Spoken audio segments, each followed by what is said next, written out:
Selamat datang di Ermo TV.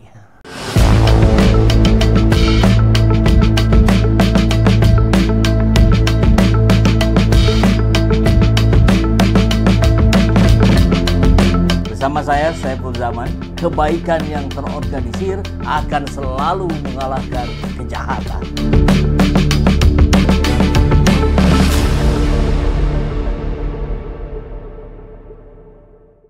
Ya Pak Tezet, ini sih konyol ini. Konyol itu kalau dalam bahasa Indonesia sinonimnya kurang akal. Ya, apalagi kalau bukan kerjaan Gibran yang warak-wiri kesana kesini, belusuan kesana kesini, padahal pemilu masih 5 tahun lagi. Tapi kemudian terus-menerus memoles mencitra diri dekat dengan rakyat. Gibran ini belusukan ke pasar, tapi kemudian merepotkan banyak orang. Apa itu? Pisau pedagang tidak boleh ada. Jadi disita. Pisau pedagang, terutama pedagang ayam ya, pedagang daging. Yang dimotong-motong tuh kalau mau beli mau segimana? Dadanya aja, pahanya aja potong. Ini nggak ada. Akhirnya mereka mengalami kerugian. Harusnya ya kalau kejadiannya seperti itu diganti rugi lah. Tapi dalam beritanya tampak tidak ada itu penggantian rugi itu.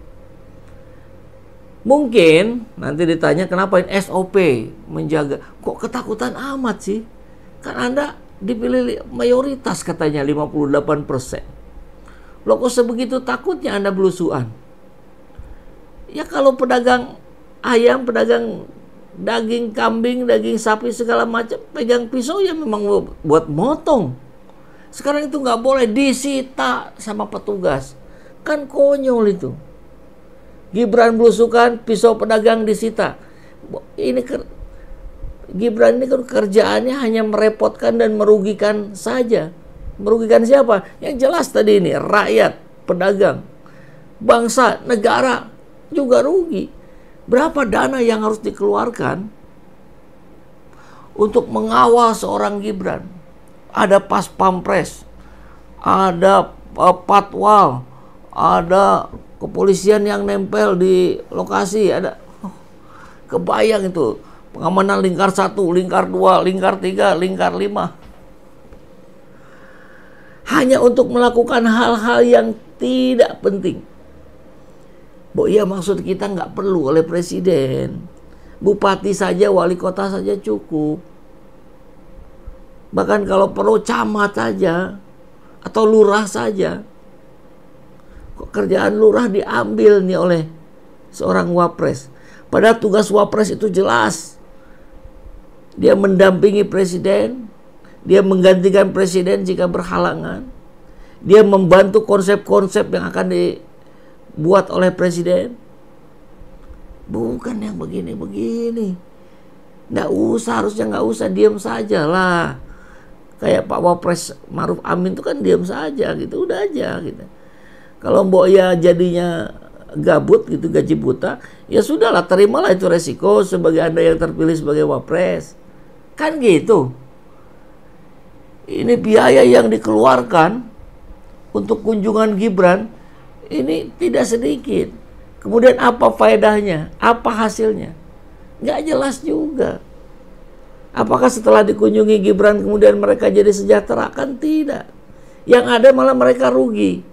Kalau nggak dipotong-potong itu ayam jadinya 50.000. Kalau udah dipotong-potong bisa jadi 60.000. Dari satu pembelian saja udah rugi 10.000. Jadi ini perbuatan mubazir. Dan ingat, innamal mubazirina ikhwanas syaiton.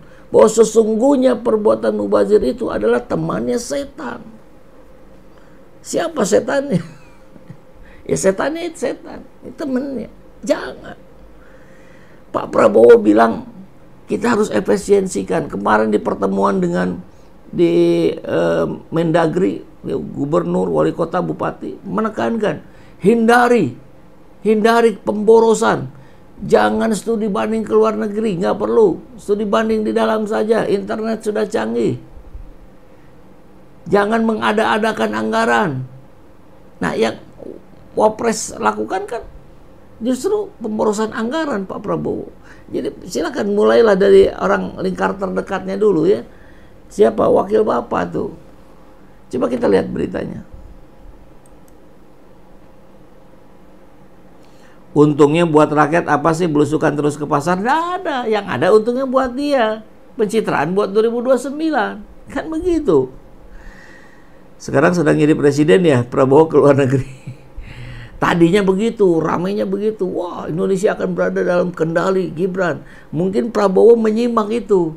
Sehingga Prabowo secara mendadak mengumpulkan para kabinetnya termasuk Gibran dan mengatakan, kendali kurang lebih lah ya, intinya kendali tetap ada di saya. Saya terbuka untuk ditelepon. Kita bisa melakukan konferensi call. Kita bisa mudah berkomunikasi meskipun saya di luar negeri. Artinya kendali batal diberikan kepada Gibran. Bagus Pak Prabowo. Kalau enggak ngeri-ngeri sedap ini. Kalau Gibran menggantikan peran Pak Prabowo. Jangan sampai.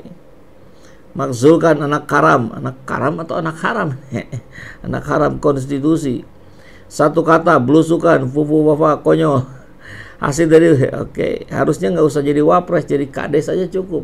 Saya kira nggak cocok juga ya jadi kades. Kades itu harus pintar loh. Nggak ada yang bisa diharapkan dari si pelanggar undang-undang anak haram konstitusi. Allahu Akbar. Kita simak ya. Pisau-pisau dagangan para pedagang di pasar Kayahan, Kota Palangkaraya, Provinsi Kalimantan Tengah disita. Sementara tentu saat kunjungan wakil presiden. Apakah mereka ingin dikunjungi? Saya yakin tidak. Apalagi oleh seorang Gibran. Mungkin oleh Prabowo, iya. Penyitaan ini dilakukan sebelum kedatangan Wapres sebagai langkah untuk memaksimalkan pengamanan selama kunjungan orang nomor 2 di Indonesia tersebut. Kita baru dengar sekarang loh. Di kunjungan-kunjungan presiden sebelumnya, wakil presiden besukan ke pasar, nggak ada tuh kabar yang begini. Ini ayah-ayah wah ini. Petugas dari unit pelaksana teknis daerah UPTD Pusat Kayahan yang dikawal oleh protokol terlihat berkeliling ke lapak-lapak pedagang untuk merazia pisau-pisau mereka. Lihat, apa salahnya pedagang sehingga pisaunya harus disita, harus dirazia? Yang salah tuh Gibran, ngapain datang ke situ? Nggak perlu. Salah seorang pedagang ikan, Lina, 55 tahun, mengungkapkan harapannya agar penyitaan itu tidak dilakukan. Kekuasaan mana bisa dilawan? Nggak ada pakai pisau, entah bagaimana saya bisa memotong ikan. Ya potong aja duluan. Ya kan belinya beda-beda. Kau, itu pisau satu-satunya, ujar Lina saat diwawancara oleh awak media. Lina menjelaskan bahwa petugas menandai pisaunya dengan tempelan agar tidak tertukar dengan pisau milik pedagang lain. Ini jelas merepotkan ini. Tidak bakalan tertukar karena tadi saya lihat sebelum dimasukkan ke dalam karung dinamai dulu. Aduh. Penyitaan seharusnya tidak perlu dilakukan. Menurut Lina, sebaiknya penyitaan itu ya janganlah, nggak perlu lah. Karena para pedagang dapat mengamankan pisau mereka secara mandiri. Berarti kan nggak percaya ke rakyatnya sendiri.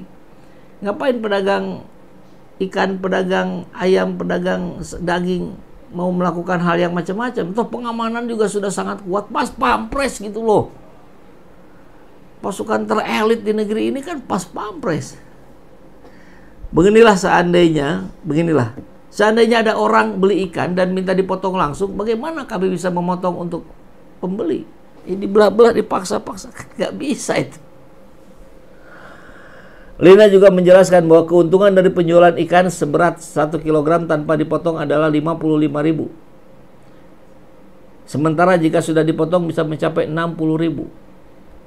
Sudah rugi, belum apa-apa sudah rugi. Setelah pisaunya disita, Lina mengalami kerugian ketika dua pembeli membeli ikan di lapaknya tanpa dipotong, masing-masing 1 kilogram. Akhirnya Lina hanya bisa pasrah mengalami kerugian 10.000 dari satu pembeli. Bayangkan kalau 20 pembeli, 20 kali 10, 200.000 kerugiannya. Digantiin, nggak ada beritanya diganti. Sebenarnya kan bisa disimpan sendiri tanpa harus disita sementara. Kalau begini gimana mau jualan? Keluh Lina menyoroti dampak negatif dari kebijakan terhadap usahanya. Menyusahkan masyarakat, menyusahkan rakyat, menyusahkan negara, menyusahkan semuanya ini orang. Dan masa masih mau dipertahankan juga? Minimal periksa dulu lah sebagai pemilik akun Fufu Fafa yang niradab, niretik, nirmoral. Yang bikin malu bangsa ini, yang bikin malu anak-anak muda sekarang. Ini simbol anak muda, tapi pas ditanya pada anak muda, malu mereka punya wapres seperti Gibran. Ya ini fakta saja, silakan saja dicek di lapangan, tapi jangan nyuruh lembaga survei. Kalau lembaga survei, apalagi pesanan ini sudah selesai itu barang, 85% dapat kepercayaan untuk Gibran. Kan begitu. Kasih kompensasi dong pada pemilik pisau. Iya harusnya begitu. Mudah-mudahan setelahnya diganti ya. Tapi cara-cara yang begini kita nggak dapetin kok kabarnya dari pemimpin yang lain yang belusukan ke pasar. Kok bisa sebegitu takutnya Gibran gitu. Ini kalau manusia maksa naik kelas, nggak ngerti tupoksinya, kata Preciosa Kanti. Level wapres itu sudah urusan kebijakan nasional. Perpindahan dari bapakmu ke pemerintah sekarang belum ada 1 tahun, harga cabai juga masih sama. Ngapain belusukan?